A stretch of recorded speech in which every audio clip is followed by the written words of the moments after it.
our event, Getting Started as Entrepreneur, International Student Edition. My name is Magda, and I'm an event lead from Empower, and we are co-hosting today's event with Manisha from League of Innovators. So I'm just going to start with why did we choose the topic of entrepreneurship for today's event? There has been a growing interest in becoming an entrepreneur during the pandemic, as a lot of people, they just decided that it's a great way to to just either choose it as a side hustle or to just choose it as a career choice.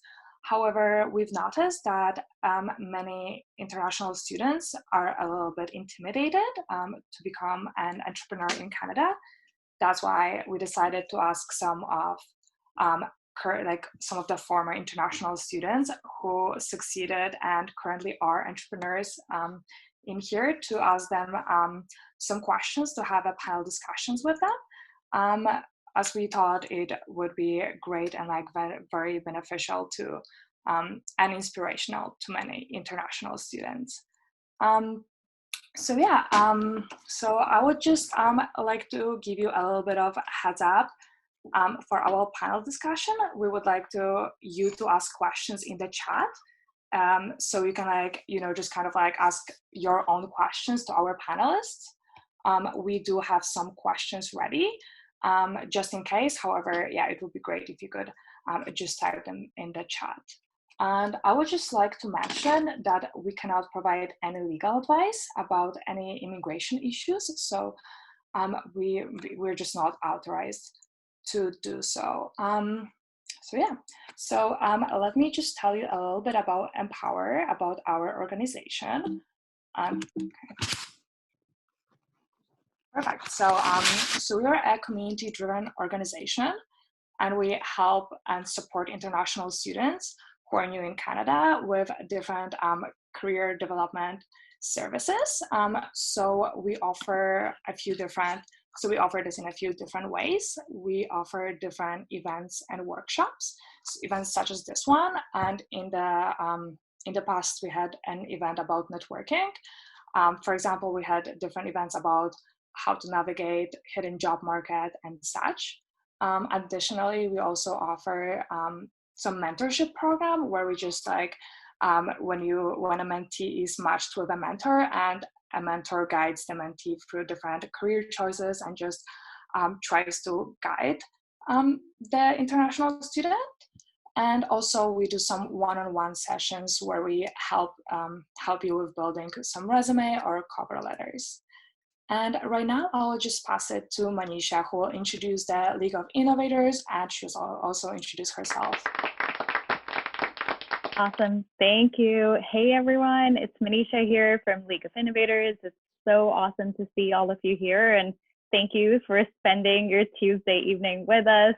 I'll make my introduction really quick because you will be hearing a lot more from me because I am moderating the panel with our speakers. But I wanted to introduce you to what League of Innovators is, why we've decided to co-host this event with Empower as well. So if you've heard of League of Innovators, if you haven't, our whole mandate is to support young people across Canada, including international students that are residing in Canada, to pursue entrepreneurship. We're aware that entrepreneurship can come in many different forms, and that is a big part of what we'll be discussing in our panel discussion as well. But our goal is to make sure that we're encouraging people to think like an entrepreneur, to have the tools and the skill set of being an entrepreneur, which can be applied in any career path. So with LOI, we have a bunch of programs, free resources for those that are interested in learning about entrepreneurship and innovation. And that is something that can be shared over email with you after the event as well. I won't go into detail on what our events or programs really are, but I encourage you to check out our website, theleagueofinnovators.com. And the reason why I'm personally doing this as well with Empower is because of my own personal experience with being an international student a number of years ago, and now being in this space myself as well. So I definitely took the unconventional career path after graduating from university. I went to Simon Fraser University. I completed the business program there. And instead of going to a structured organization and starting my career path that way, I decided to start my own nonprofit after graduating. And taking that path is definitely not easy as international students, and I'm very aware of that, and I'm sure that is part of what you're here for as well, is how it's even possible, which we'll hear from the speakers. But being exposed to the world of entrepreneurship and the startup world in general has been so valuable, and I'm biased, but I'm here to sell you on it. And the fact that you're already here means that you are in some ways also convinced on why it's amazing. So you'll hear a bit more about me, but basically I started my own nonprofit, and then 3 years ago I decided to join League of Innovators to support other young people in starting their own organization, whatever that looks like. So I'll be moderating the panel, so you'll hear more from me, but I'll pass it back to Magda now. Okay, perfect. Thank you so much, Manisha. It was a great introduction. So I just want to spend a couple of minutes just talking about entrepreneurship in general. So according to dictionary.com, an entrepreneur is a person who organizes and manages any enterprise, especially a business, usually with considerable initiative and risk. So I would like to just mention that there are so many different forms of entrepreneurship. You can start a business, you can open your own shop, start a clothing brand. You can also join and grow a startup. So it means just joining a company that is already established to some extent, and you just help growing it. You can also pick up different side hustle, such as start different e-commerce, or start your own blog when you're just writing articles weekly. Or you can also start a nonprofit or a social enterprise. So they're all a bit connected, but they're not necessarily exclusive. So it's important to remember that. And our panelists will definitely talk about this later. I would just also like to say that the amount of Canadian entrepreneurs has been growing. We have many of them over here. So for example, Hootsuite is one of the startups, which basically is used as a social media management brand. We have Borrowell, which can tell you what's your credit score in a couple of minutes, which is amazing. Top Hat, personally, I used Top Hat at university, and I had no idea it was just a startup brand in Canada. So that was pretty amazing to find out. And Lululemon, it was a startup just in '98, and right now it's internationally a recognized clothing brand. So that's it's amazing, right? And right now I would just like to pass it on to our great panelists, Naitik, Yamila, Bak, and Pat, as well as Manisha, so they can start introducing themselves a little bit, and we can start our panel discussion. So I will just pass it over right now to Naitik. Hey everyone, my name is Naitik. Nice to virtually meet you all. And I guess I've been in startup space over the last 5 to 6 years, I guess. And currently I'm on the founding team of a company called MemberStack, where I do marketing, growth, and operations. And I've had a chance to kind of delve into, from the perspective of both an international student as well as running a startup during university or after university. Those are some things that I'm happy to share more about. And I get my background also is from a design perspective. So I started off as a designer, and then kind of that led me into the startup world. So I'm happy to share more about that as well. Hey, could you just introduce yourself a little bit? Yep. Hi, so my name is Buck. Can you guys hear me? Yep. Yeah. Perfect. So my name is Buck, originally from Zimbabwe, moved to Vancouver about almost 7 years ago now, to go to school at SFU.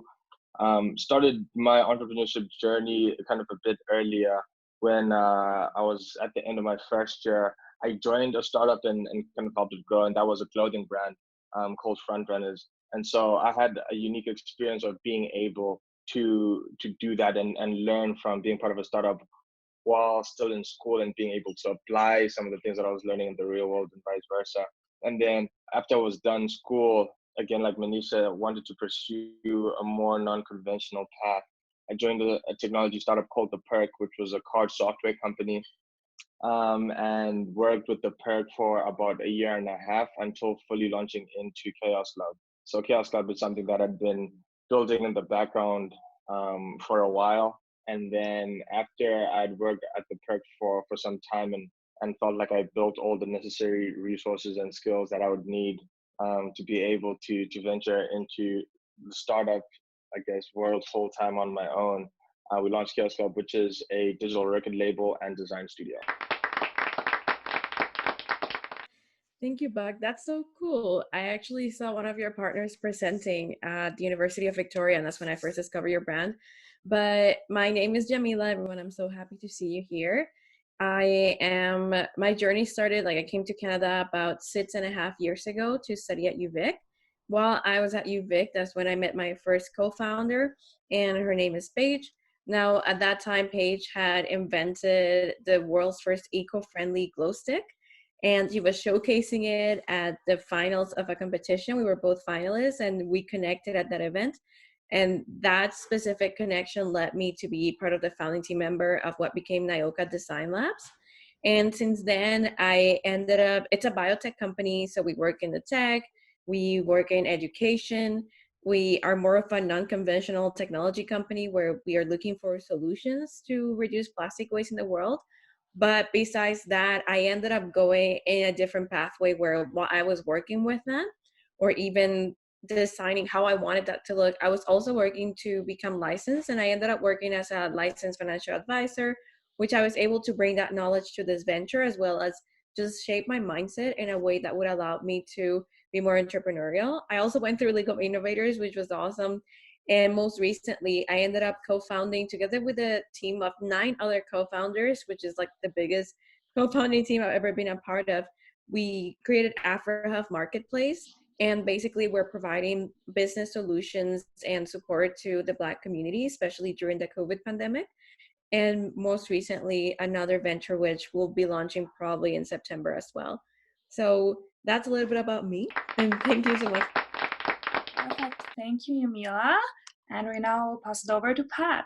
Yeah, I am absolutely honored to be speaking alongside with amazing, talented entrepreneurs like yourself. I'm very new to this space, as you already know. Some of you guys know me, but I'm a founder of Empower International Students, and big kudos to Magda. She's doing a great job today, and thank you, Manisha, for making this happen.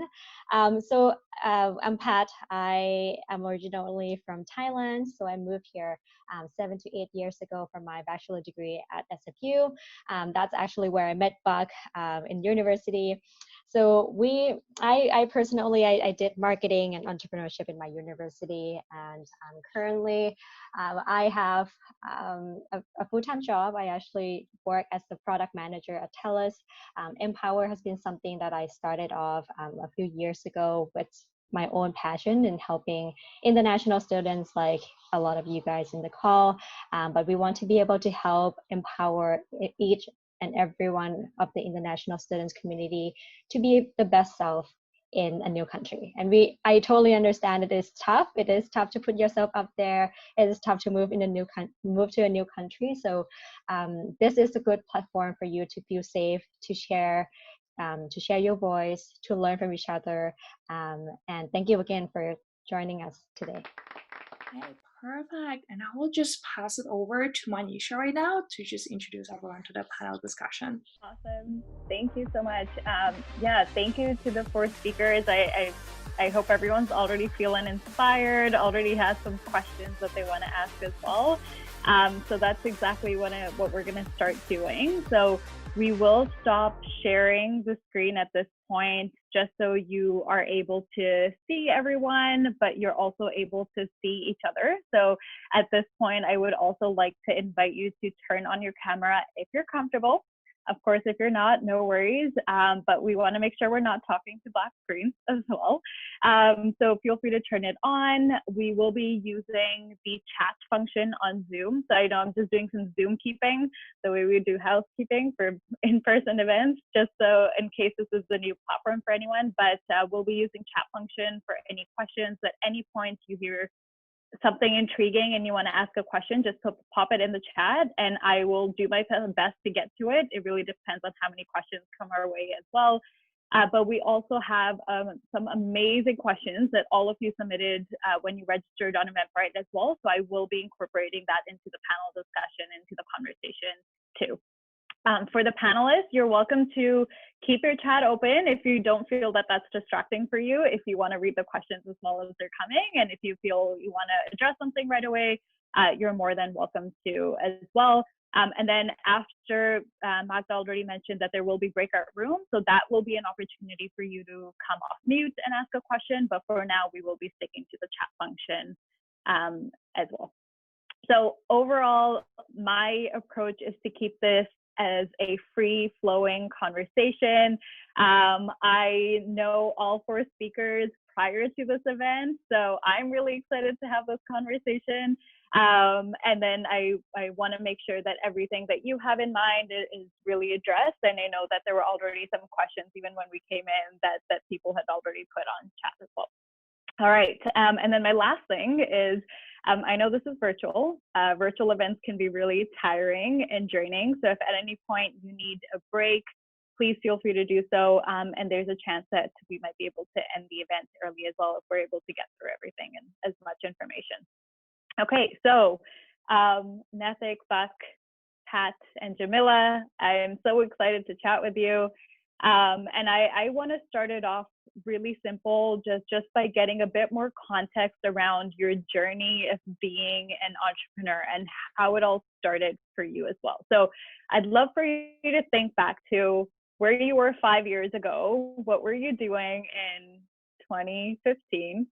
And where did you think you would end up at that point? And what during that journey actually changed for you that made you want to pursue the world of entrepreneurship? And I'm aware all 4 of you are doing it in very different ways, which we'll learn more about during this conversation too. So I'm happy to do it in order of the introduction. So Nethik, why don't we start off with you? All right, thanks, Manisha.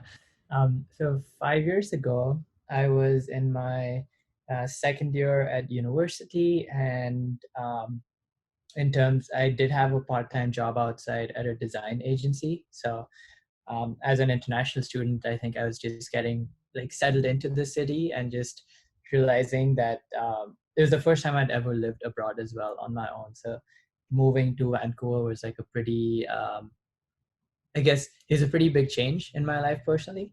And so by second year, at least I was like comfortable, like with the school, the university schedule, and I started working part-time outside just to be able to get some more work experience. And I guess like from there on, how it transitioned over into entrepreneurship, like one of the first things I remember at the design agency is that there's a lot of times when clients would come to us, clients that had businesses, they would come to us for like specific design solutions. And as part of my role, when I was delivering those solutions, I would often go back to them with more ideas than what they initially, came asking for. So it's like, hey, I need a website to be able to do this. And I would deliver that, but then I'd also be like, here's 5 other ways I think you can grow your business. And, you should totally look into these things. And so I think that was one of the first things I realized was that I was just interested in helping their businesses or just helping businesses grow. And that's when I started like more proactively going to like startup events in the city, or like finding online communities and just starting to immerse myself in that world. Nice. Awesome. Yes. Back. Yeah, kind of a similar journey, honestly. So I guess 5 years ago, I would have also been going into my second year, and I honestly didn't know where I would end up. I also kind of made an effort to not want to know. I just wanted to, take the time I was in school as a moment to explore, what my options are, to explore what my interests are, to kind of learn more about things that I don't know about. Because one thing I realize is that often where we want to end up is limited by what we know. So, if you haven't discovered certain things, you might not know that you might enjoy it. You might not know that it'll be interesting. So around that time, my thought process was, hey, I'm an international student. Don't know anyone really in the country. So how was I going to be competitive after I graduated? I was like, well, I'm going to be competing with everyone, not only international students, but people that are from here, people that might have a network, people that might have more work experience. And so my thought process was like, hey, what is accessible to me now, or what are some of the things that I can get involved in now that will give me the opportunity to network, that will give me the experience that I can leverage later on to do whatever I decide to end up doing. So that was what my journey was at the beginning. And then just by chance, ended up connecting with the co-founder of the clothing brand. And then we just, put our heads together and said, hey, this is the opportunity that exists here in Vancouver for streetwear that we didn't see growing as much as it should have been. And then, slowly started developing the idea, then slowly started developing the logistics and, manufacturing and everything else. It was a journey of many unknowns. And I think entrepreneurship generally is that there's always going to be more unknowns than there are knowns in most cases. And so, yeah, that was kind of my first glimpse into it of like, okay, how do you, in a new place, ideate a product? How do you get customers? How do you build a brand? How do you get people interested in what you're doing? And that was my journey. And 5 years later, here we are. So simple, Buck. I think I love how many lessons we got out of that short story. Jamila. Yeah, this all sounds, I don't know if I'm going to follow the trend, because when I'm really honest, people think I'm going crazy. So here we go. So I think I've always been entrepreneurial since I was young. Like even in the Dominican Republic, which is where I was born, I come from a family of entrepreneurs, but I also think it's very much the norm back home. Like everybody's trying to make money on the side. Everybody's trying to start their business. If you've got a family business, you end up working there as well, because that's part of your family legacy even. So you want to keep that. And in my case, I ended up coming to Canada with the idea that if I had a job and I found a stable lifestyle, like I had this dream of bringing my family, living in a safe place, until I actually realized what was the usual pay or how the jobs look like. And I know like jobs bring stability. I don't want to turn it down, because every job is important for our society. But in my case, the lifestyle I wanted to have just wasn't feasible just by having a job. So I couldn't just sponsor my whole family with the paycheck I was getting after graduation, or that I was going to get. So that was like my financial well-being was a huge motivation for me to say, you know what, before I graduate, I need to have ideas of what's available for me, and I need to make decisions fast. So the moment I graduated and I got my open work permit, by that time I had already established like a partnership with Paige, who's my co-founder. But at the same time, I thought, and to be honest, we didn't even have the vision really of having a big business at the moment. Right now is when we're seeing more momentum. We're growing. We are talking to people who want to buy from us. We have people that want to invest in us. And so it's pretty awesome to see how we've been working on something even slowly from university, but we didn't even start with that vision. And so I had to really work on my vision. And what I did is that I joined a platform right after graduation that introduced me into the entrepreneurial world. And I actually had access to mentors, to learning, a bunch about finances, about corporate, personal, teamwork, training, and understanding a bunch of legalities as well associated. But most importantly is building that entrepreneurial community and mindset. And that then led me to realize, like, how can I apply what I'm learning here into what we're trying to build, even with Nyoka? And so I think a lot of people who know me, they also know that I can't just do one thing. So even though I was also like co-founding Nyoka and I was working as an independent advisor through this platform, I ended up also then within my work, I knew that I wanted to empower people. I wanted to work more with entrepreneurs. Like entrepreneurship for me even became a way of activism, because when you look at people who run events, who do non-for-profit organizations, who lead projects, in a way, their own entrepreneurship that just breaks the usual guidelines, or that breaks what we're used to seeing, that is in its way a form of activism. And so I just decided, like, you know what, like, let me just own it. It was way better for my mental health. At first, literally, I was hiding. I didn't want to tell people everything I was doing. I was like, oh, I work at the University of Victoria, and that was my life. But really, I would like changing my car to go to meetings. If I ended at work at 4:30, I had a meeting at 5, and I would run away from work, changing my car, put makeup on, because if I put it early in the morning, it will just like be gone by the afternoon. So I'm the type of person who's driving and putting makeup on. I'm a big hazard. So that's how it all started. It was literally the side hustle, because a priority for me was just immigrating too. And then I realized, we are working in a biotech company, we're using patents, and we're working with lawyers and stuff, and it's so expensive. And I had this separate fund that I had started, saving money from my co-ops to pay for my permanent residency application. And I was like, oh, I'll just make that money again. And I literally put that money towards legal fees. And when my PR application suddenly came, they like chose me from this pool of applicants. I was like, oh my God, I don't have the money again yet. And so it was literally going through things like that. Like, let me see how do I manage myself? And then with AfroHub, I had already started doing financial literacy for targeted at people within the Black community, within the BIPOC community, because I saw a huge lack of financial education and a huge source of empowerment and entrepreneurship even within the community. So I just ended up working in that area. Somebody from my own network referred me to a professor at BCIT who just told me, like, I got an idea, and I told her, me too. I was like, what's yours? She told me the idea of AfroHub. I was having the same idea. We were like, let's work together. And then that ended up happening. And to be fair, I didn't meet the team till like months after we started working, because we started really working as a team, and I don't know, during the real lockdown in the pandemic, and we just didn't know each other. We were just like, we all have the same vision or very similar. Let's bring our skills together. And it was amazing, because based on that trust, we had to be very clear. But we all came with this idea, like, we got to build something where we see a gap in the community and in the market. And you know how to do this, you know how to do that. Let's kind of work it together.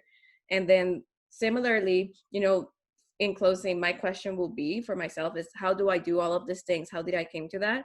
Is basically, I realized there were gaps within the community. There were problems that I could solve. And then I realized that I couldn't solve them alone, which then just turned me into, I need to work with teams. And so right now, I think my role has even changed towards, how can I really create cultures and build people up to a point where they're also doing the work that we can all do together? Or how can I leverage somebody's skills to build companies? I think I'm kind of obsessed with building things from the ground up. My dream is to be able to sell whether my shares or companies. And that's how I'm approaching it, because I want to keep creating. I want to keep ideating and finding specific like gaps in the community that can be filled. Awesome, Jamila. That was such a good, I appreciate the disclaimer of being really real and honest, but I also think that that's exactly what we need in this conversation. So for all the panelists, don't hesitate to share all the struggles that came with this as well. All right, Pat, over to you. Wow. I'm just so amazed. Like, I love exactly what you mentioned about like finding the gap, seeing the gap, and being it is activism, right? You're speaking for your customers. You're trying to provide something for your customer, which is your everything. So for me, 5 years ago, just to be honest with you, like, I didn't even think about entrepreneurship. Like, I know at some point when I was younger, I always wanted to do my own thing. I always try to like see, okay, like, how can I solve the problem, things like that. But after moving to Canada, back then I was probably in my second year or something, and I didn't think I would be able to start something by my own. I really downplayed myself a lot, and I didn't know at all that being an entrepreneur from being an international student was actually possible. So back then I probably would think, okay, let me just finish my school, see if I can work. I didn't even know if I could work, and then probably go home and maybe start something there, right? Because it's probably much easier organically in your head that you would think, okay, if you have a network, if you know someone in your country, it is probably much easier. However, Empower is something I started off as almost like a side hustle. Many of you guys might know, but it was started as a meetup group, right? I didn't know any better that I would be able to solve such a big problem, and now I don't solve it alone. I now have an amazing team that would be able to work together with me and solve this problem. But essentially, it was seeing the gap in the market, and I tried to relate it to myself. I was international students, right? Myself, I know so many other successful international students who have done it, but I feel like in the market there was not a lot of things going on that they would speak about the success of international students. So I want to be that voice.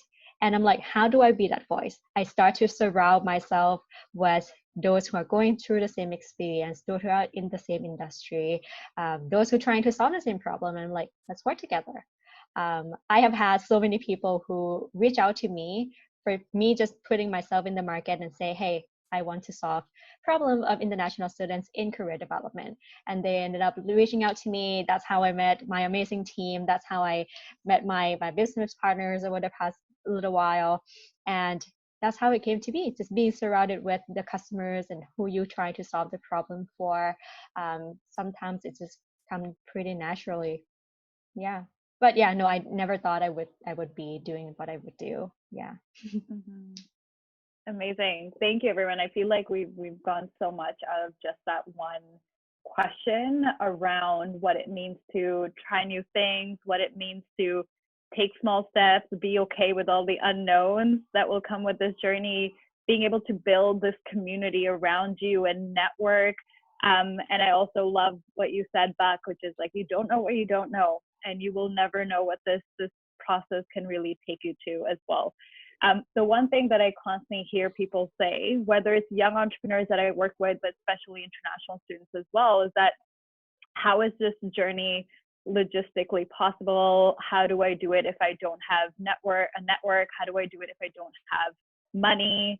How do I do it if I don't have the right connections in general? And not being able to actually have the confidence to even embark on this in the first place.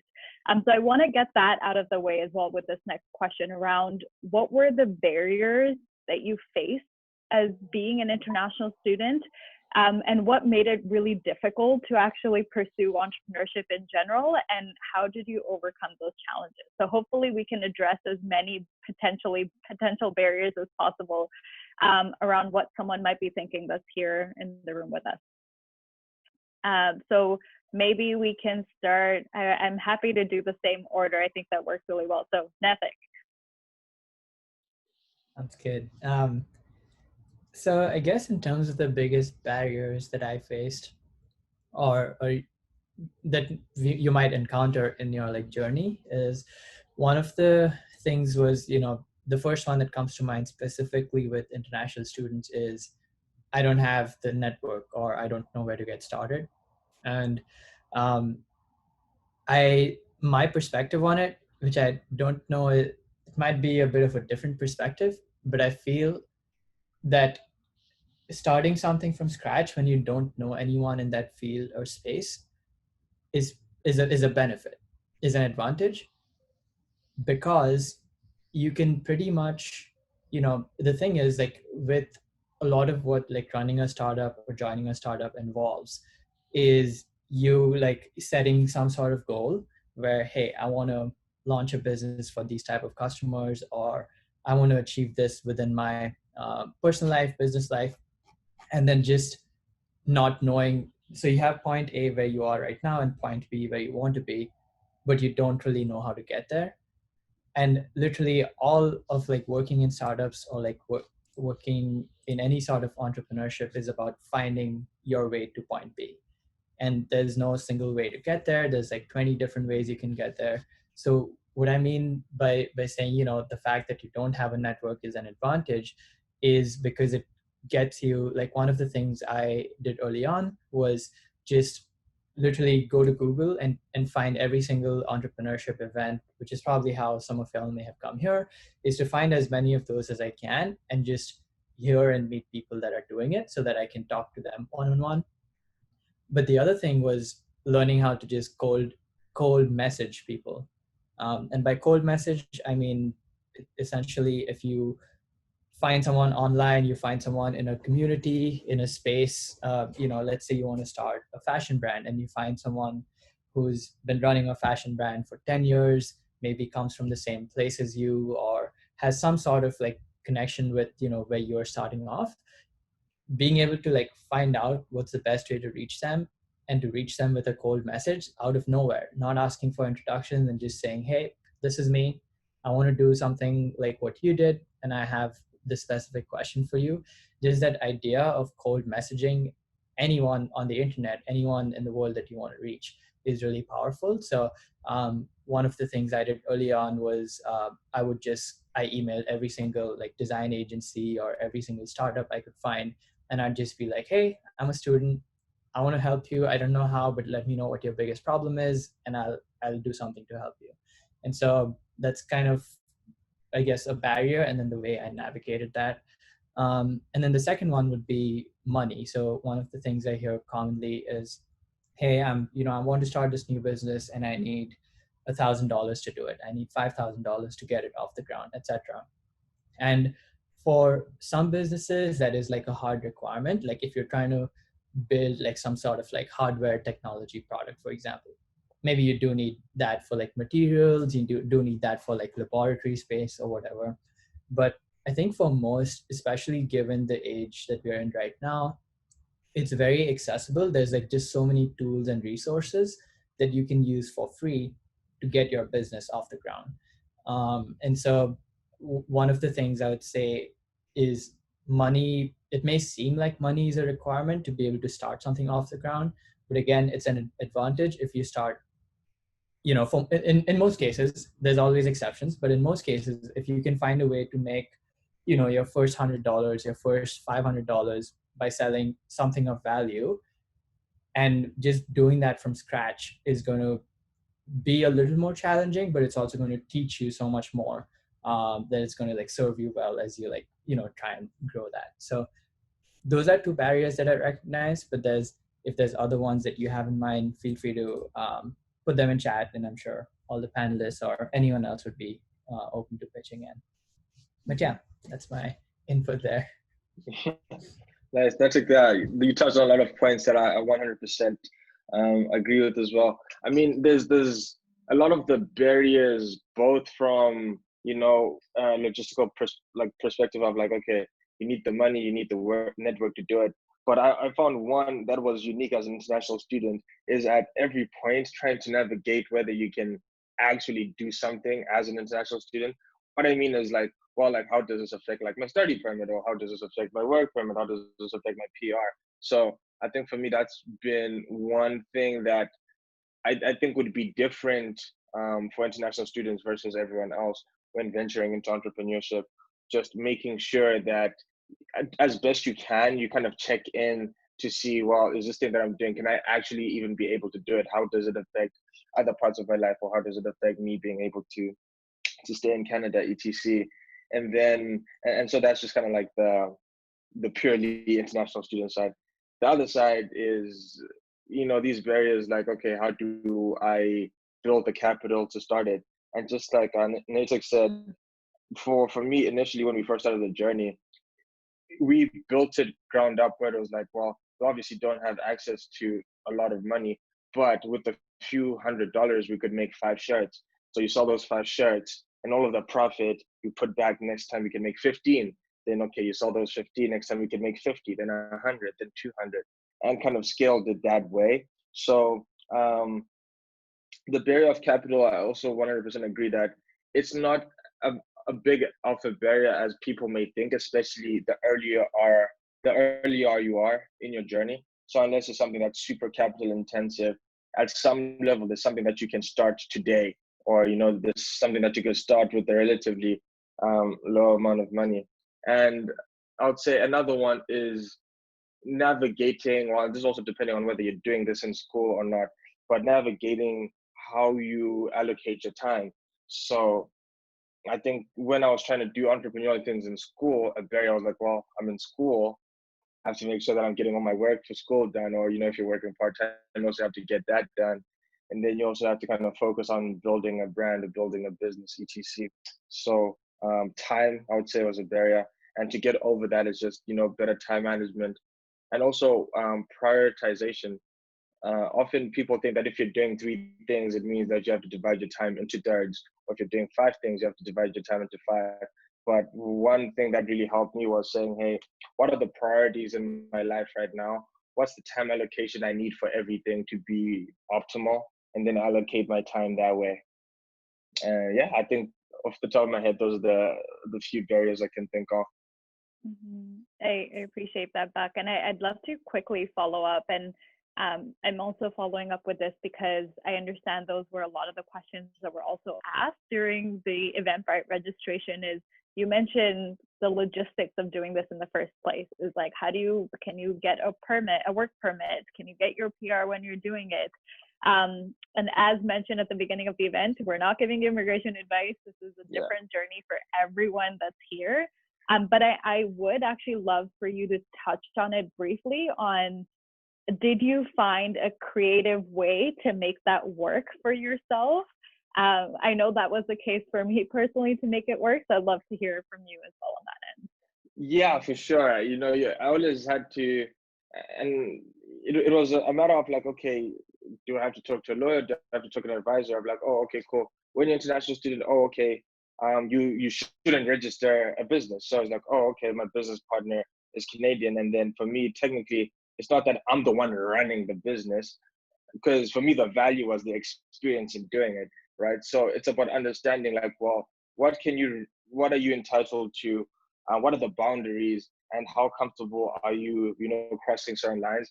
And for me, I always kind of thought it would be better to be cautious because you want to make sure that regardless of what you're doing, you're checking in to see, well, is this possible? Or are there any creative ways around this? Or talking to people that have gone through that journey and saying, hey, how did you navigate this? How did you navigate this? And how did it affect things later on? So that's just kind of how I went about it. But yeah, it's something that as an international student, you always kind of have to be mindful of, I would say. There's certain things that you have to be mindful of that other people aren't.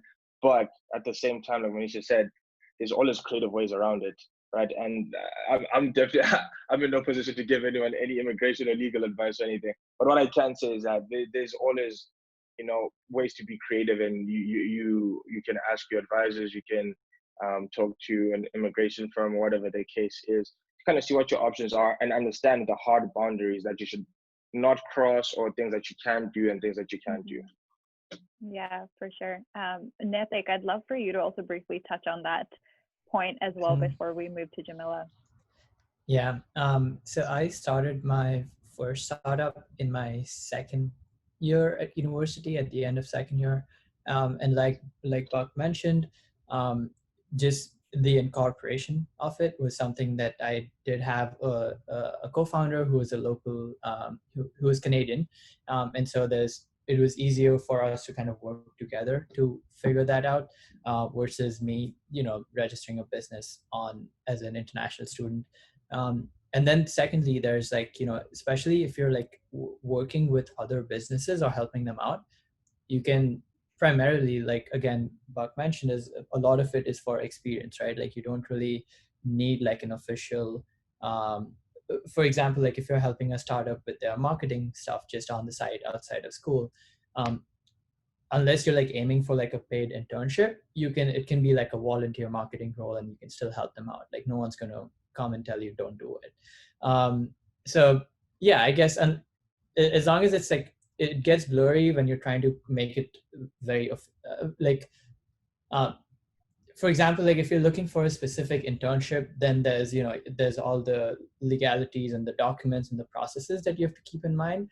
But if you're just starting like a side project, or you're starting something at home in your free time, a lot of that might not require like legalities to be in place before you start experimenting. Awesome. Thank you, Nithik. Jamila. Yeah, I hear so much valuable information. So thank you for sharing that, both of you. Manisha, I'm gonna be honest, I kind of lost the first question because I got so into everything and I closed my page. Could you tell me again? I realize we also are going in depth with this. So the question was, what were the barriers that you faced as an international student? And how did you overcome that overall as well? Yeah, so I remember looking back, how we already mentioned is me not having understanding about like, oh, can I incorporate as an international student?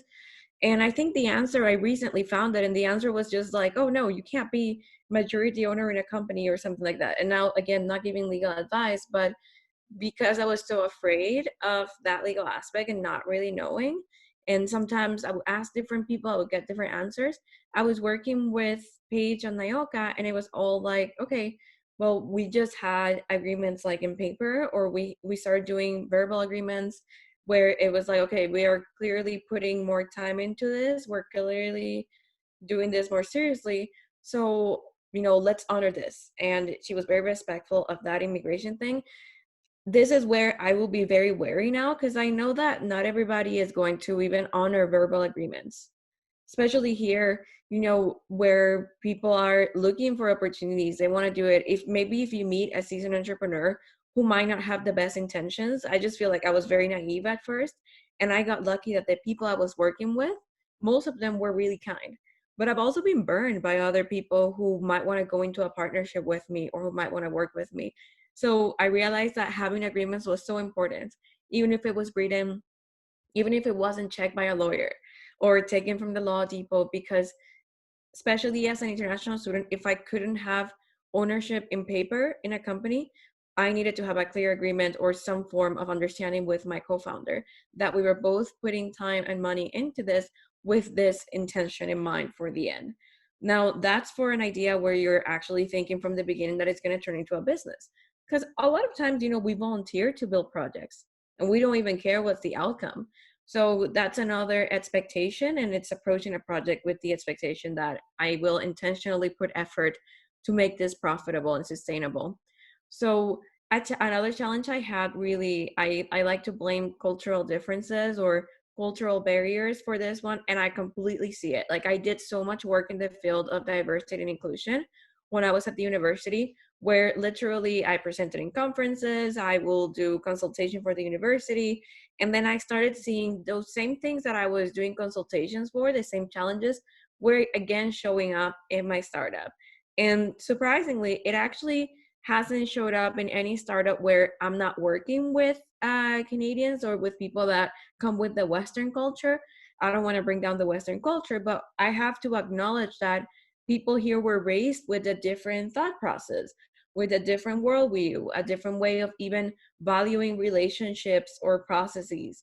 Like, here, people are more individualistic and they're proud of that. And it's something that is just the norm. And so I'm coming here, especially if I'm building a team that has diverse cultures, I need to understand, well, there's going to be people in the team who are very team oriented. Most likely, if they come from a collective culture, I'm expecting to find that as a normal trait or a natural trait in a person, simply because it's part of the culture. Whereas if I'm building a team and working mostly with people who were raised here in Canada, I'm going to find more of that individualistic ownership type of culture. And then it became, and I especially realized how important that is now, where I am such a team oriented person. And it will probably not even work so well with my vision of how I want to build companies if people don't have this from the beginning. So it's even a disclosure now, where with the last company I started to build, it's actually called UIgnite. Disclosure from the beginning. Nobody has ownership. Sure, we share equity, but I don't even want to call myself a CEO, even though I'm going to be sharing my vision and mission, because I don't want this to feel as a team like I'm the one who owns this. We are all creating something together. So knowing how to articulate that was challenging for me at first, because it's already difficult enough when you're living in a place where you don't know if there's a problem with you or there's a problem with you, or like, am I the weird one? Like, that's how I used to think. Like, am I just like weird? Or like, is this like a normal thing and I just don't know it? And no, nothing is normal or abnormal. It's just that you got to understand, if you're going to be working with people, you're going to be working with clients, right? The same thing is going to happen with your co-founder or with your chief financial, or like your chief team of everything. And even this different in values will be a challenge. And for me, that cultural thing, and I see it coming up. I see it sometimes in the way that I interact with people in the team, and I'm like, oh, I need to approach this from a different way because I have an idea of where this person's mind is at. And again, it's knowing how to read, how to work. I'm very big on, again, working with people, because that's how I can amplify other voices, achieve more.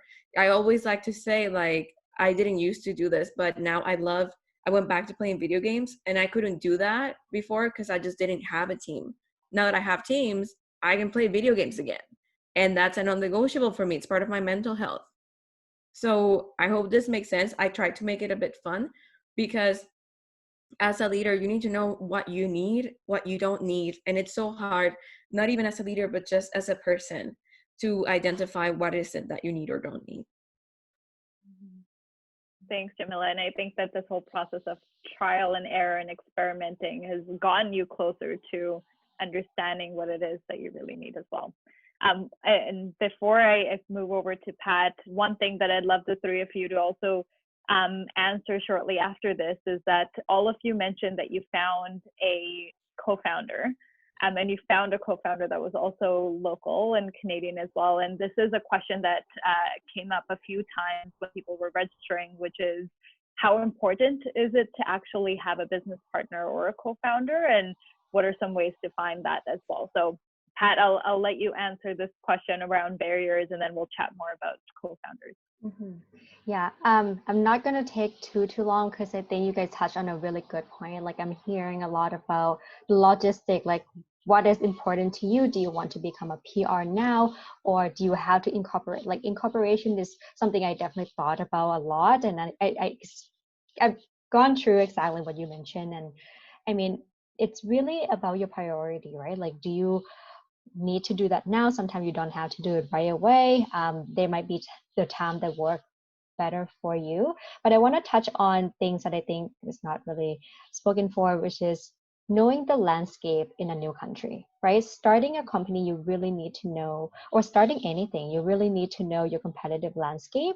Like, who are you dealing with, right? Like, if you are new to the country, say you are a year or 2 years in, you might not know all the key players in here. Of course, like Google does most of its job, but also you have to be out there a lot more in order to really present yourself, know who's in the market, knows how to then compete with them, and really know your unique value proposition. Like, I could say right now, like confidently, that the closest thing that we have, as a substitute for Empower international students is probably career services at your own university, right? Like, and knowing like who your substitutes are, who your competitors are in a new country is really important, and you have to be smart about it, because if you can't beat them, sometimes you have to join them. So sometimes I partner with them, sometimes I support the student from different university. But essentially what I'm saying is, like, you really have to research a lot. Not everything is on Google, and being international students, sometimes we are shy, we're not going out, we're not asking for what we need. But as what Naitik mentioned, go out there, ask, cold calling people, ask people, hey, I want to be in this space, I don't know how to start. Can you refer me to some of the people? And then that's where the magic happens, right? That's where the power of connections really happen, and that's how you kind of get started. Yeah.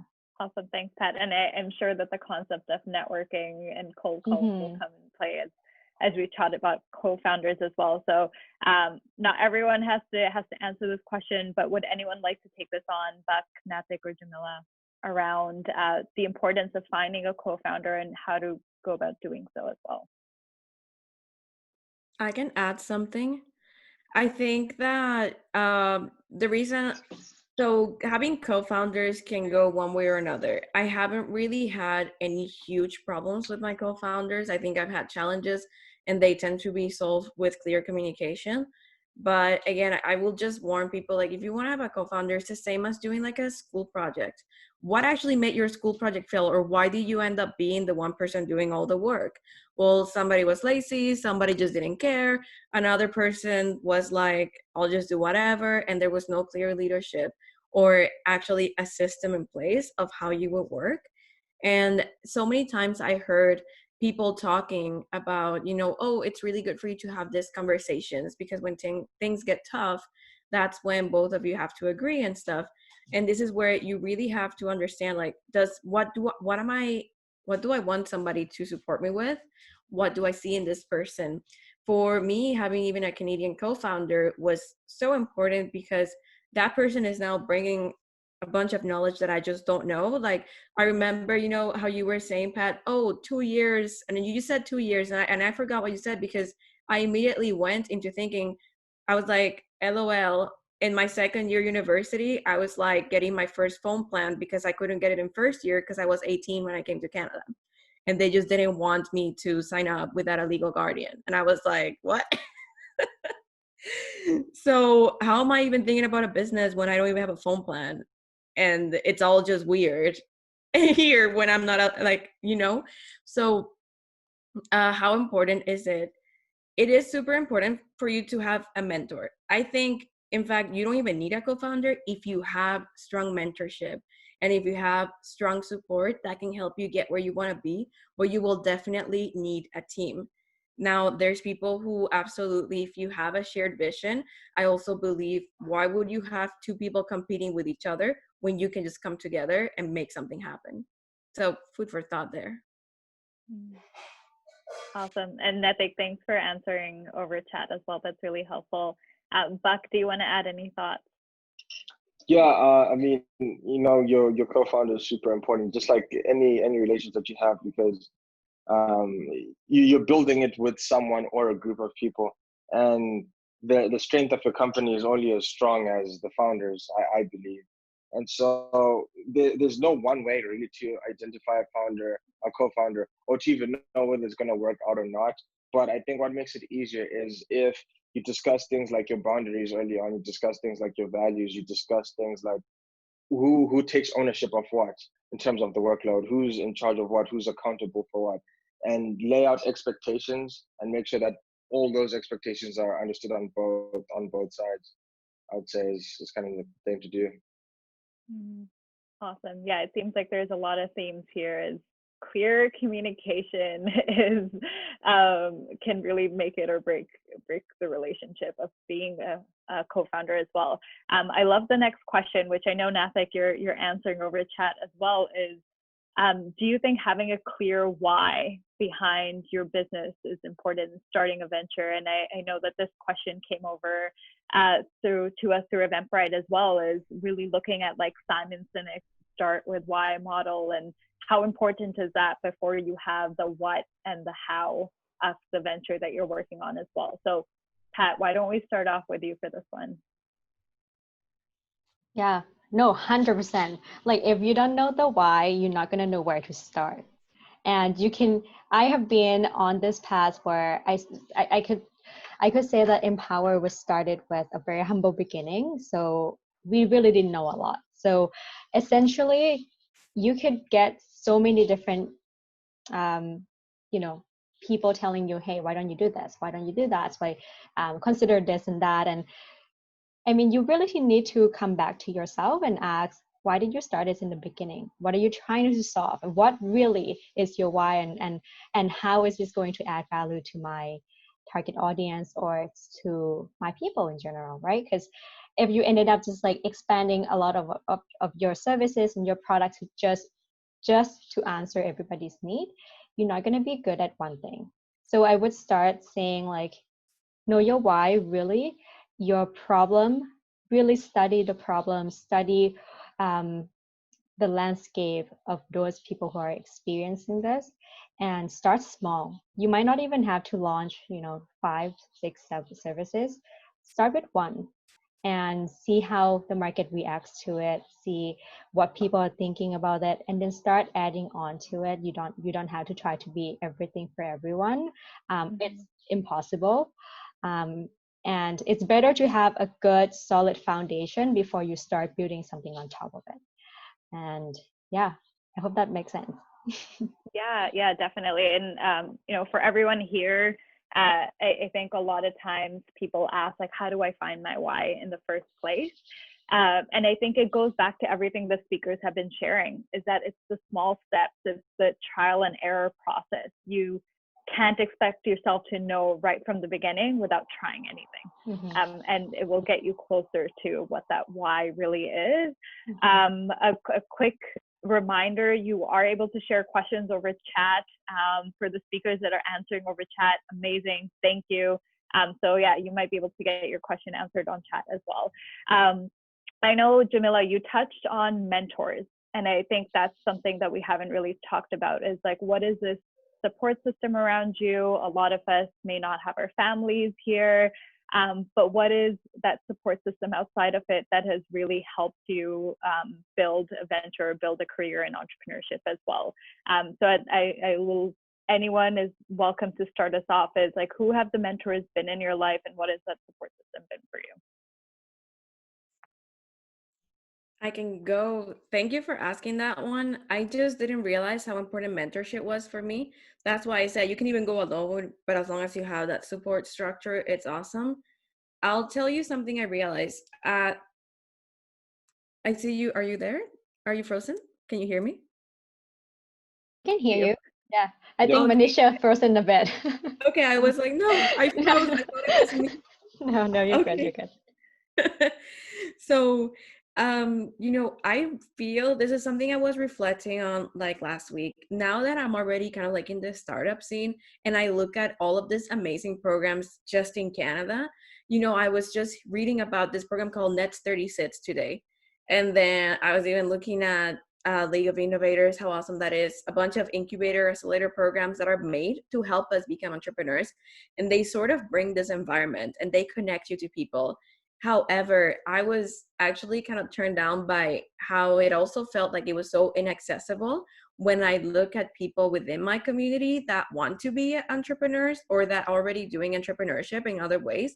And I just feel like, how are they even going to apply or fulfill all of this when maybe their measures of success is different than what people are used to seeing, or their ideas for revenue might be unconventional? Or maybe, because again, culture comes in play. Like there's people who literally, because they're part of that community, they know that if they were to launch a business, their community is going to support them. But if they were to go to like somewhere to get a grant and they just say, oh, I know my community will support me because that's what traditionally happens, that's not a measure of how they're going to be successful. And I was so taken like away by, or taken down by, how inaccessible it feels to access this. But then I realized, how we were even talking about cold approaching people, reaching out to people, etc. When I actually understood that people are just people and that I can literally reach out to someone and ask for help, not everybody will reply, but it just really opened this door to, I might be 25 years old, but now I can get some insight from somebody who might have 20 years plus of experience that I just don't have. And I can use that. I don't have to be in a program to access this knowledge. Now, back to how I built this, that's in Canada, accessing mentors in here. But I also struggled with the fact that it's like, oh, if I'm going to be an entrepreneur in Canada, do I have to be like Canadian entrepreneurs? And the answer ended up being, well, no, because probably my target audience will not even be Canadians. Like if I'm going to niche myself in a market, I'm probably not even going to niche myself in that market. And so it's okay for me to be myself and attract people, or even create a brand that's going to be targeted for somebody different. And now I was going to show you my cell phone, but I call my parents every single day, so many times a day. If I have challenges, a random challenge I had, my co-founder and I had a disagreement, and I called my mom and I was like, Mom, this is what she's saying in the email. What do you think? And why do you think this happened? How would you respond to something like this? And my mom said, oh, do you have this in your company? And I'm like, no. And I'm like, that's what you need. That's why you don't have clear roles. That's why you're having communication struggles. Like you need to set that up, tell her this, and that in an email, and, go from there. And I was like, thank you, Mom. So me not pushing aside that support system I had back home, thanks to technology, I'm able to connect with everyone and understanding that the things I developed because of how I was raised and even the knowledge my parents have is transferable knowledge that can help me be successful. It might not be something that, you know, if I go to a Canadian investor being like, you know what, my mom is available for me 24/7. And they might be like, so what does that mean? Because they don't have a relationship, because maybe they're not used to having relationships like that with their family. Whereas back home, I'll be leaving at home until I marry and move out, and my parents will be my major source of advice because they have that lived experience and I respect that knowledge they carry. So I hope that kind of like builds on that and helps you realize that it's an unconventional way of working, but we're working with people and I need to respect that. Yeah, your mom sounds like an awesome business advisor. Does anyone else want to touch on mentorship and the support system that you've built and how you built it as well? Yeah, sure. I can just touch on it. I think that mentorship and the support system is very, very important. And I think that it takes many different forms. I was having a conversation with one of my friends yesterday, and we're just discussing how, like, you know, the people that are around you can be your mentors too, even your friends, people that are at the same level as you can be your mentors in terms of if there's an expertise in something that they know, or just having a different insight or having a different way of thinking about something. Or, you know, you can be mentored by someone you've never met. For me, I believe like reading and accessing information, or like, you know, people's biographies, kind of learning how different people think is a form of mentorship, because I just view it as a transfer of knowledge, a transfer of applicable knowledge. I think with anyone that you talk to, mentor, friend, whatever, you know, you have to take everything and apply it. You can't duplicate it. And I think often people, when it's like, oh, it's a mentor, they've done it before. They may know, let's say, one way, but it might not apply to your situation. So I think, you know, looking for mentors is always good, and having mentor relationships in different forms is always good, but also bearing in mind that it's about application and not about duplication in terms of what they did and how they think and what their journey was. Awesome. Thanks, Buck. And again, Anethik responded over chat. Thank you. Really appreciate it. Pat, do you have any last thoughts around mentorship? I was about to type in the chat, but essentially, I don't have a mentor right now. I don't have anyone one-to-one, but I'm so happy to say that I think you are the reflection of 5 people you hang out with, right? Like really touch on what Buck just said. Like mentors don't always have to be someone who's always been there, done that before, but it could just be like your friend or even your team, right? I have amazing team that they give me fresh ideas. They tell me, hey, you have to hold accountable for this. They tell me, hey, this is how to improve. And I would think that they are the best support system. Like without them, I wouldn't be able to do all this thing by myself. All the different ideas, the system, the technology that we put in place, it's all because of people around you. So, and I think another thing I also wanted to touch on is finding a mentor is not as easy as to like, okay, hey, I like you. Can you be my mentor? Like it could work for most of the instances, but sometimes it's come from organic relationship and authentic, right? Like authenticity. You might talk to someone for a while and you're like, hey, I think I could get along with you really well. I think we're on the same level. We could share. You can hold me accountable for it. And that could be a good starting point. It doesn't happen overnight. So don't sweat it. Don't try so hard to like, hey, I need to get a mentor tomorrow. Like it might not happen, but baby steps, right? That's how you start everything. Yeah, I think a big part of this process is building trust and building a relationship with someone instead of asking someone to be your mentor in the first meeting. That's definitely not going to happen unless it's a relationship that was set up in a very structured mentorship program. And in that case, then the expectations are a lot more clear as well. So I want to be mindful of time. And I think this is going to be my last question before we go into breakout rooms. So I want to make sure we get as much as possible out of this question. So one thing that came up in the questions that were submitted that I had as well is a skill set that you feel that has really shifted the way you do things as an entrepreneur, and you feel like every single person that is entrepreneurial in some way has to have this skill. And then also with that, what is your advice for someone that wants to pursue this in their career and they can start doing that tomorrow morning? Like, what is the one actionable thing that they need to do starting tomorrow as well? So two-part question as our final wrap up for this panel. Nathik. I don't know if folks can probably guess. I'd say cold messaging.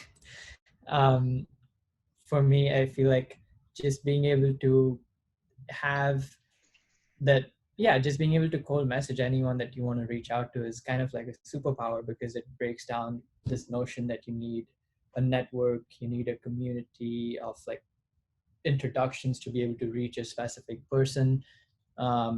So yeah, that's what I would say is like cold messaging people. You can do it today if you want, or tomorrow if you prefer. And if you're really feeling shy, you're not sure how to go about it, cold message me on LinkedIn, and then I'll give you feedback and help you take it from there. I love it. It can't get more practical than that. Yeah. I think for me, there's so many things, that you can start tomorrow. So like Nathik said, so reaching out to people, cold messaging is one. Now the first step is, even just research. Like, hey, this is my idea. Does anything like this exist? Or if it does, how did they build it? Just taking the first step to starting, I think sometimes is as easy as asking yourself a set of questions and then finding the answers to them. And, with the internet, you can basically find out anything about anything, anytime. And so it's kind of like, okay, you want to start a book company tomorrow, figure out like, okay, what are the biggest in the world? What are the opportunities in the market? What are underserved niches? How do you start? What's the first step? What are the things that you need to know? There's definitely a fewer barriers than people think when starting off a project or building a company. And Manisha, I think the other question you said was, what's the most important thing for a founder? Was that it? Skill. For me, I would say it's adaptability. I think everything changes every day.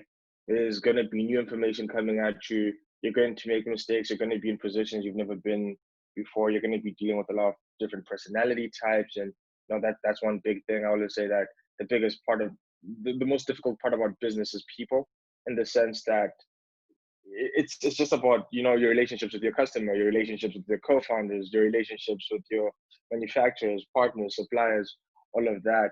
And being able to adapt in those different conversations and look at different perspectives. And, when you're put in a situation, being able to figure out, how do I come up with a solution that's not only beneficial for me, but also taking into account the other party that I'm talking to, I think is a very important skill. Mm-hmm. Awesome. Thanks, Beck. Jamila. Yeah, I'm really thinking about that one. I think that I always like to, I'm kind of the person who kind of jumps in, and jumping in has really made me hit walls faster. And by hitting walls faster, I kind of like realized, okay, this didn't work.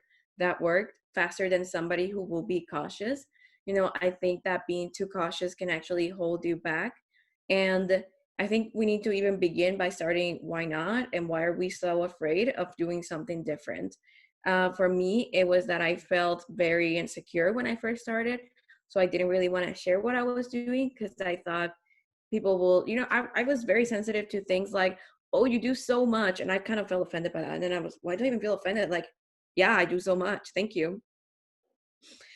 So it was even that ownership and just not being afraid, because you realize kind of like, so what? There's no money down the line right now, or maybe there's just a few $100s down the line plus your time, which you'd be spending maybe on Netflix or Googling things anyways. So why not actually try to do something? And one of the easiest ways I think that you can gain that experience is if you were, maybe cold reach somebody or find somebody that's more approachable to you and actually ask them, can I help you do a project so that I can gain experience? So, because I want to do this for myself. Like, I had a meeting today with a high school student. It was so cool. She had created a platform to connect high school students with mentors. And I was like, oh, you did this? And I'm like, so how big is your team? She's like, I got 8 people who are volunteering. And I was like, oh my gosh, that's so good. She was like, registering is like so challenging and whatever. And I was like, well, you know, if you want help, why don't we work together? You can come and shadow me as I'm building this other platform. Your team can come into meetings, like you can see how we're kind of setting things up. We can agree on doing a project together so that that also advances my team's goals, but your team is getting the training so that you can just build your platform along the side. And she was excited. I think it might work out, but that was simply somebody who referred both of us. And that also came with this idea, like, you know, just talk to somebody and kind of give it a try. Like, I'm still establishing systems for me to onboard people into each different business, or for me to be a better mentor and work with teams. But I tell people, I'm like, you know what, I'm very disorganized right now because we just started this and we kind of have a lot of people who want to work together. So if you have ideas of how we can do it better, please let me know. Like, you need to know this is very much, we're building it, and I'm not going to hold anybody back. If you have an idea, I'm going to support you. So that's what developed from me, being around people who were doing that for me, but also people who did it really wrong and who tried to maybe guide me, mentor me by kind of, you know, limiting me in certain ways because they didn't know how to really empower me. So by throwing myself in, I was able to identify, like, that's really wrong. That really feels bad. This is really not going to work for people like me, and which is the persona I am targeting in my business. Therefore, you know, so going in, just giving it a try and volunteering with the intention of actually learning, not just of achieving that goal and forgetting about it. Awesome. Thanks, Jamila. A lot of it is just taking action and being very intentional about what you value and don't value as well. All right, Pat, last one. The first answer to your question, which is the skill that I think I've learned. In the beginning, when I was starting out, I felt like being an entrepreneur or having a side project, you have to do everything by yourself, or you have to like really own it, or you have to like, this is yours, things like that. But you know, that's really not true. And I think you really have to learn to leverage the support system or what you have around you. So that goes into asking for help. That could be letting go on some things and having someone else who's done it better than you do it, right? And being able to delegate is so important because that's when you scale. You're not going to be able to then do all the things. You know, you only have 24 hours a day. You're not going to be able to build $1 billion business in a day and without zero help, right? Without any help. So really try to list out, you know, what are the things that you need to fill the gaps that you don't have. Like I'm not the best at math. So, you know, I need someone to be able to help fill that gap for me. So I need to ask for help. And I think I've been pretty good with asking for what I need, asking for help. And that's how I got here today. And another piece is also this: no one solution to your problem. Like after you know your why, you might think, hey, this is the absolute solution to solve it. And that's your product, that's your idea. But you really have to know what problem it solves, and also knowing what your customer needs. So talk to your customer, interview them, send them emails, or schedule coffee chats with someone who you think would benefit from your product, and ask them like, hey, what are you thinking about this? Would you be interested in this one? But you might want to start broad first, right? Like really trying to understand them and not really painting the picture for them. Like, hey, this is what I have. But you wanted to say, okay, I have this idea, like how are you, and like who you are, trying to get to know each other, and then try to gauge it from there. Yeah. And I think one piece of advice that I would give is probably knowing what you want, because I think a lot of us who just want to start a business, you might have some sort of an idea, but you're not really narrowing it down just yet. So maybe listing it out what you're passionate in, and knowing your skills and combine your strengths with your passion. And I think that's how it's going to kick off really easily, and it's going to go very far. Yeah.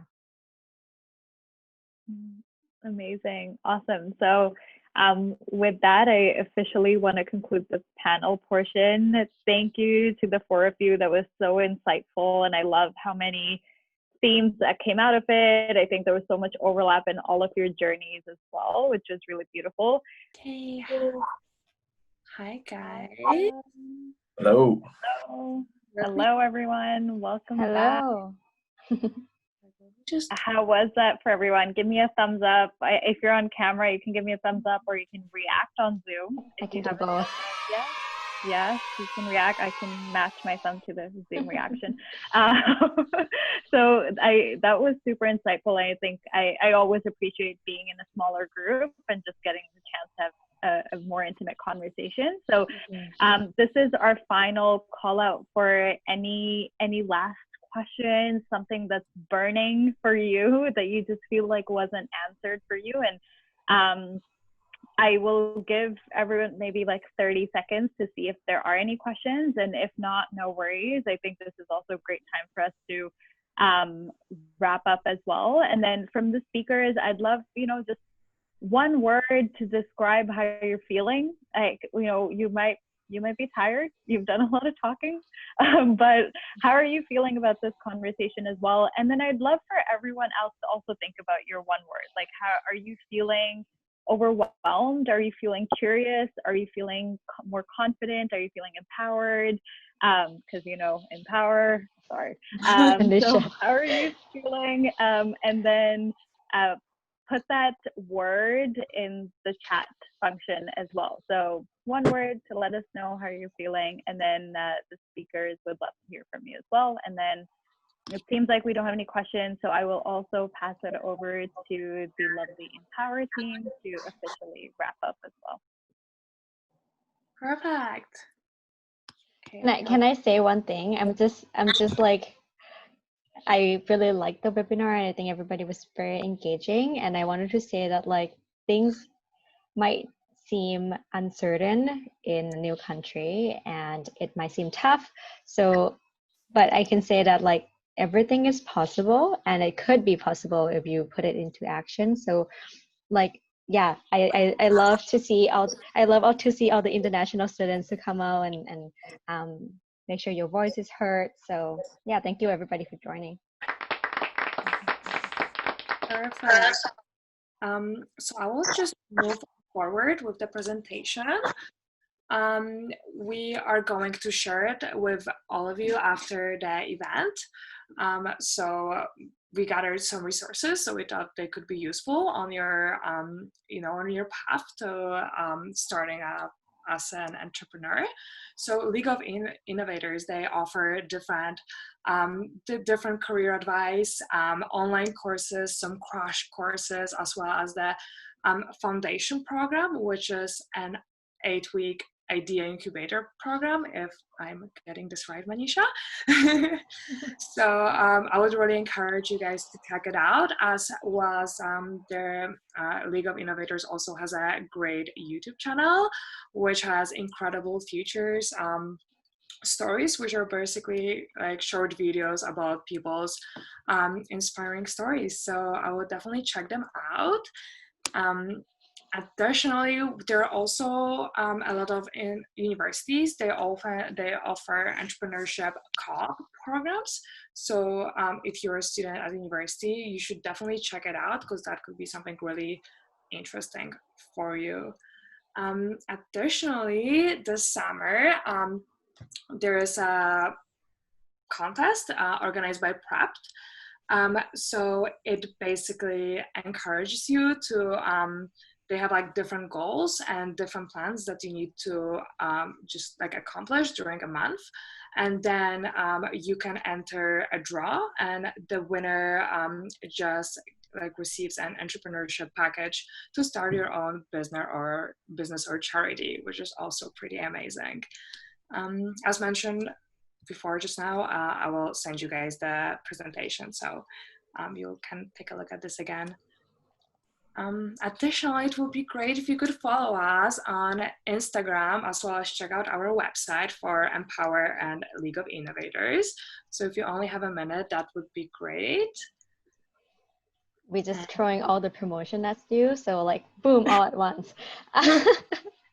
But I can speak to this a bit. But the last piece that I wanted to mention is actually something that we are launching this week, and it's actually haven't been fully launched yet. But if you are interested in connecting with like-minded students, international students across Canada, we're launching a free public Slack group that you could join to get career advice, get connected with our mentors, get connected with our mentees, or people in general that are similar as you. So that's how you could go to empowerscareers.slack.com. And yeah, look forward to seeing you there. Perfect. Okay. And that's what we have. That's all we have for today. So thank you so much, guys, for your time, for joining us. Thank you so much to all our panelists, to Naitik, Jamila, Bag, Pat, and also thank you so much, Manisha, for helping us moderate the panel discussion. You did such an amazing job, and yeah, I hope you guys are going to have an amazing evening. Don't go yet. Don't go yet. Actually smile. Quickly print the screen. Okay, all right. 1, 2, 3. All right, sounds good. Thank you. Thanks, everyone. Feel free to come off mute and say bye. Thank you. Bye. Thank you. Thank you. Have a nice evening. Bye, everyone. Thank you so much. It was great.